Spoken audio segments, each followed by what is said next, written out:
Échafaudage.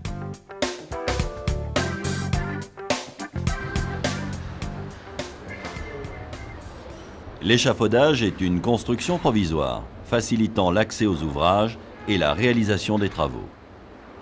L'échafaudage peut être fixe ou mobile. Ici, un ascenseur pour le transport du personnel et du matériel. Certains travaux nécessitent des échafaudages de grande envergure.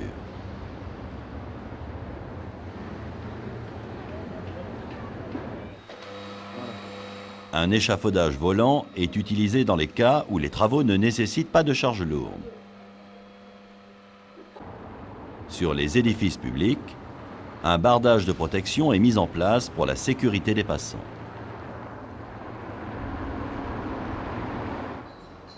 Une étude précise et un relevé sont réalisés avant le montage pour déterminer le type d'échafaudage et son implantation.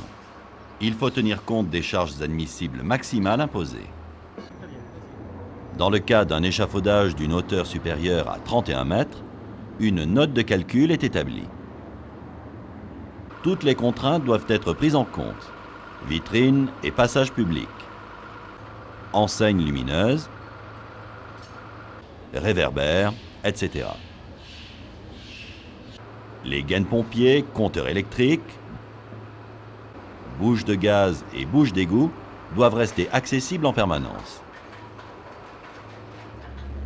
Dans le cas d'emprise au sol sur la voie publique, une autorisation d'échafaudage est obligatoire. La circulation des piétons influe sur l'implantation et nécessite des protections particulières. L'échafaudage doit tenir compte du bâtiment et des travaux à réaliser. Voici une façade de bâtiment avec une corniche. L'échafaudage est implanté contre le mur. L'échafaudage est monté. La saillie n'a pas été prise en compte.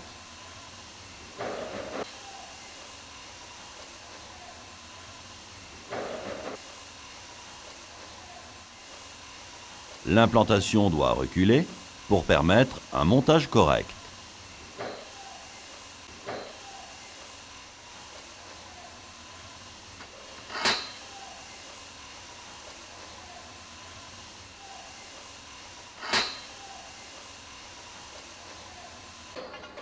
Il est important de tenir compte également de la nature des travaux à réaliser.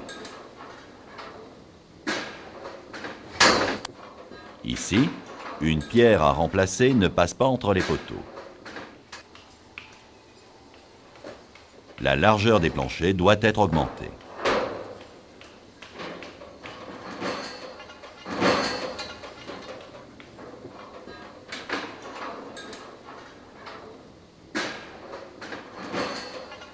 Lorsque tous les paramètres sont pris en compte, un plan d'exécution est réalisé.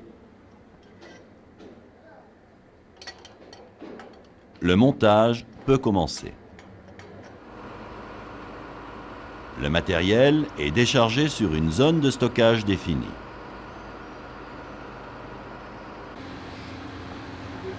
Le responsable contrôle la livraison.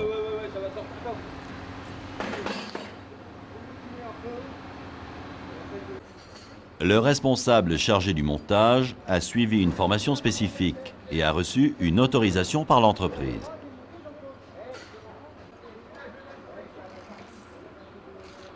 L'implantation est réalisée en suivant le plan d'exécution.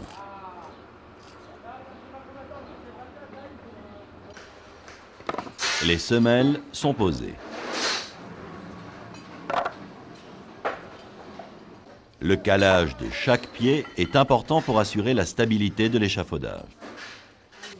Ici, le pied appuie sur un corps creux. Le calage s'écrase sous la charge.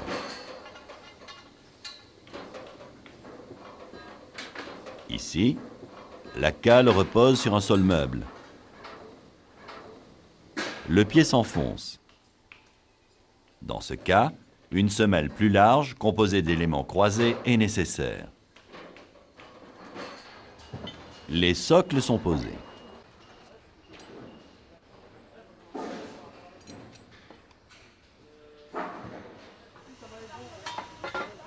Les moises et les porte-plateaux sont assemblés aux embases.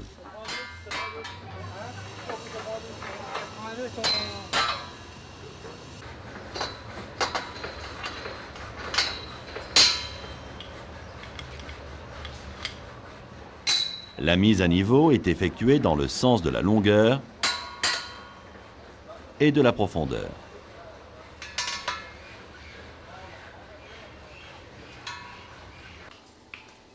Ici, l'implantation de niveau n'a pas été respectée.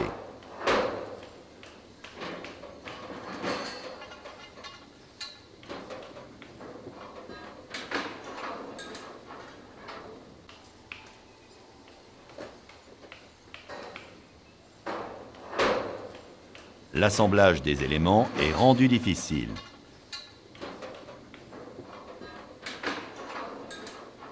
La répartition des charges n'est pas équilibrée. Pendant le montage, l'échafaudage risque de tomber.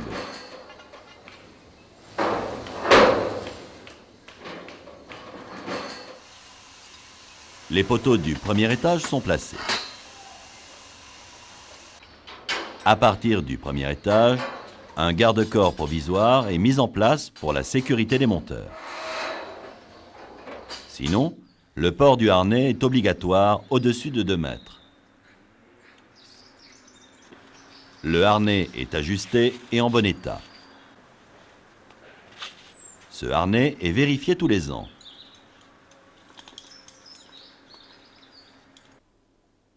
Il ne faut pas s'attacher n'importe où. Les points d'attache sont définis par le responsable. Les lisses servant de garde-corps définitive sont mises en place. Les clavettes sont bloquées fermement au fur et à mesure du montage. La plinthe est posée pour éviter la chute des matériaux.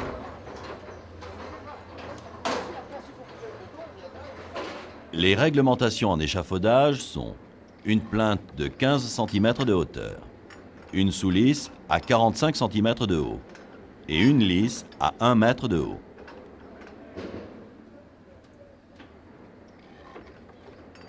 Le bord du plancher ne doit pas être éloigné de plus de 20 cm de la construction.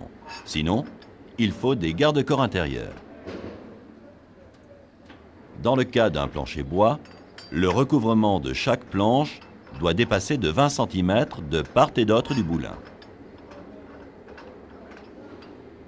Ici, une lisse à 1,50 m est nécessaire pour la protection du chemin d'accès par échelle.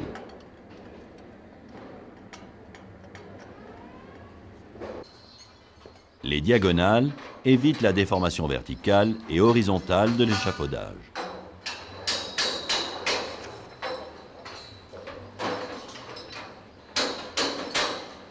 Ici, un échafaudage sans diagonale. La rigidité n'est pas assurée. Pour assurer un parfait maintien de la structure, le nombre maximum de mailles libres entre 2 mailles contreventées est de 4.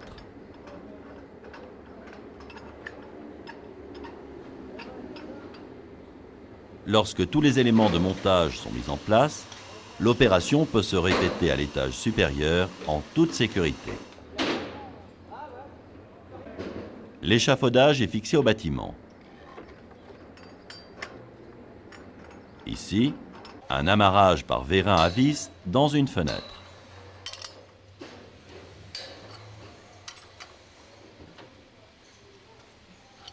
Ici, un ancrage avec une cheville à vis dans un joint.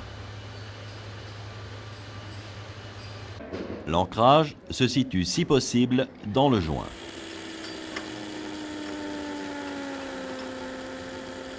Une cheville expansive est enfoncée dans le trou. Un anneau à vis est mis en place.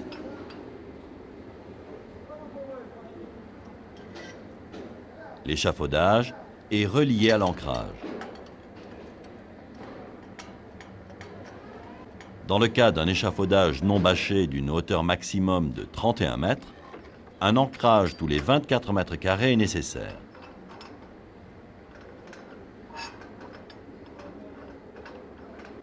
Dans le cas d'un échafaudage bâché ou recouvert de filets d'une hauteur maximum de 31 mètres, un ancrage tous les 12 mètres carrés est nécessaire.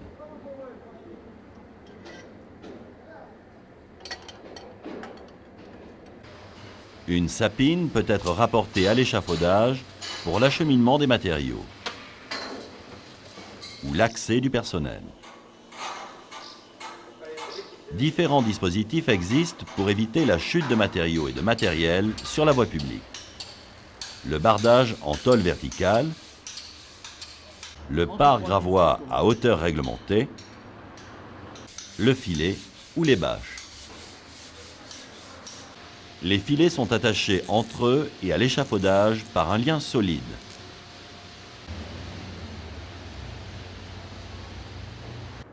Un parapluie peut être réalisé pour la protection du bâtiment ou des compagnons. Une personne habilitée et autorisée par l'entreprise réceptionne l'échafaudage avant son utilisation. Cette opération consiste à vérifier si l'installation est conforme au plan d'exécution. Toute réserve doit être immédiatement levée.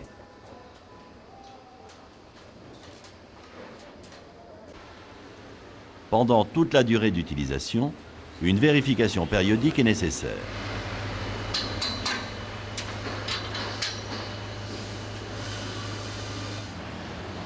L'ensemble des points sensibles est vérifié.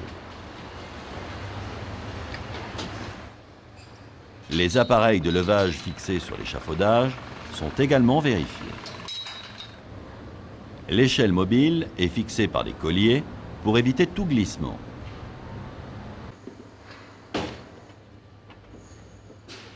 Attention, les trappes à échelle ne doivent jamais rester ouvertes.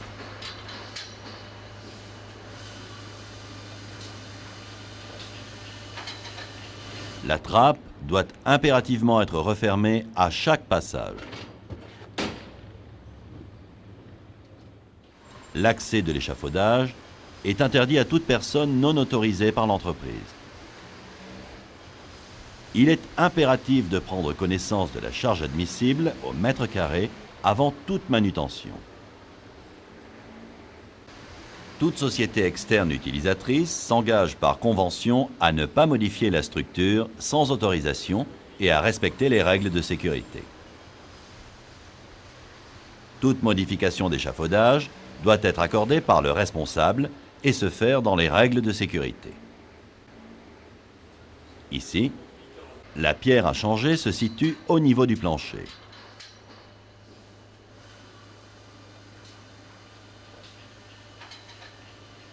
Le plancher est abaissé de 50 cm. La zone est protégée par la mise en place de garde-corps.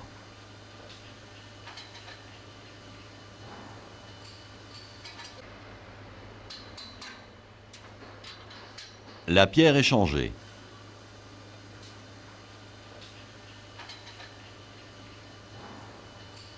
Le plancher est remis à sa position initiale. Les garde-corps provisoires sont retirés.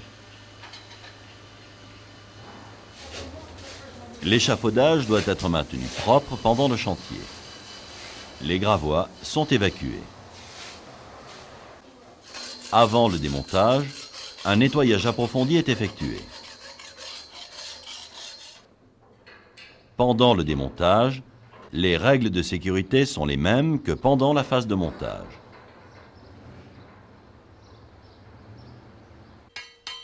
Le nettoyage est complété avant la mise en place.